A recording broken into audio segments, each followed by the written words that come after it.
ანტინარკოტიკული საკანონმდებლო ცვლილებების განხილვა პარლამენტში ხვალიდან საკომიტეტო ფორმატში იწყება. ცვლილებებზე პირველი ადამიანის უფლებათა დაცვისა და სამოქალაქო ინტეგრაციის კომიტეტი იმსჯელებს. ინიციატივის მიღებას მმართველი გუნდი საგაზაფხულო სესიის ფარგლებში გეგმავს. ოპოზიციის ნაწილი მიიჩნევს, რომ საკითხის სენსიტიურია და კანონის გამკაცრება ნარკოდანაშაულის პრევენციას ვერ მოახდენს.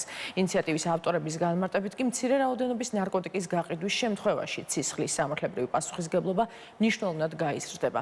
ახალი ანტინარკოტიკული რეფორმის თანახმად დამატებითი შეზღუდვები დაუწესდებათ მომხმარებლებსაც. თუ აქამდე ღია სივრცეში მარიხუანის მოხმარება მხოლოდ ადმინისტრაციული ჯარიმით განისაზღვრებოდა, ახლა 3 წლით მართვის მოწმობის ჩამორთმევას და 5 წლით საჯარო ან საგამანათლებლო დაწესებულებებში მუშაობის აკრძალვას ითვალისწინებს.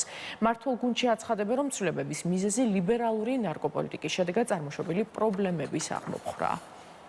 ამ ცვლილების მიზანი არის მომხმარებლების დემონიზება და ნულოვანი ტოლერანტობის წლებთან შედარებით გაცილებით უფრო დრაკონული და სახიფათო ცვლილებების შემოღება, რომელიც დაკავშირებული არის სავალდებულო შემოწმებების სისხლის სამართლებრივი წესით დასჯასთან.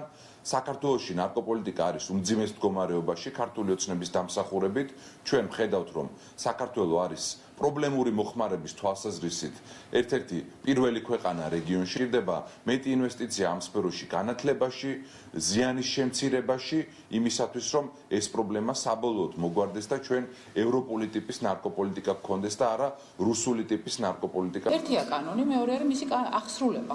და ის რომ ივანიშვილის რეჟიმმა დაიწყო საუბარი კანონის გამკაცრებაზე, სულაც არ ნიშნავს იმას, რომ ეს კანონი შესრულდება სამწუხაროდ, იმიტომ რომ პოლიტიკა ჭირდება ამ ყველაფერს, გამართული პოლიტიკა და არა ბრწყინვალე სიტყვები და გადაბრალება შეერთებულ შტატებზე იმ ძიმე პოლიტიკის და მათ შორის მდგომარეობის, რაც ნარკოტიკების კუთხით ქვეყანას აქვს. ამიტომ ცალსახად არის ეს პასუხისმგებლობა ივანიშვილის რეჟიმის, ის რაც დღეს ქვეყანაში ხდება და ცალსახად არის მთელი ეს პროპაგანდა, მათ შორის დასავლეთზე და ამერიკაზე გადაბრალება არსებული რეალობის კიდევ ერთი დეზინფორმაცია. ნომერი პირველი რეალიზატორების მიმართ რა თქმა უნდა, უმკაცრესი ზომები უნდა იყოს ზოგადად სახელმწიფოს მხრიდან. ეს არ არის მარტო საქართველოს პრობლემა, მსოფლიო სენი არის, ჩვენ კარგად ვიცით ეს ნარკომანია.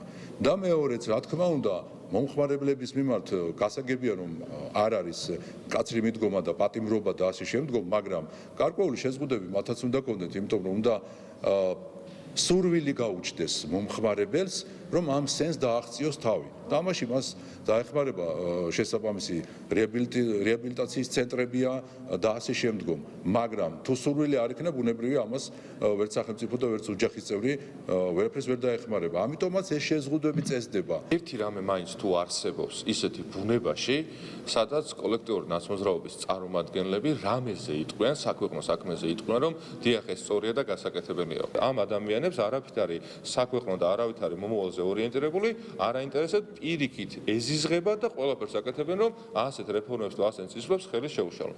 რაც ეხება ნარკოპოლიტიკას, ჩვენი მთავარი მიზანი არის, რომ ჩვენ ვებრძოლოთ ნარკოტიკების გასაღებას, ნარკოტიკების გამყიდველებს, ადამიანებს, რომლებიც ნელი შენელებული მოქმედების ბომბებს ყიდიან, რომელიც საბოლოო ჯამში ადამიანის სიკვდილს იწვევს და მთელი ოჯახების გაუბადურება. ეს არის კიდევ ერთი მექანიზმი იმისა, რომ საბოლოო ჯამში ერების პოპულაცია შემცირდეს.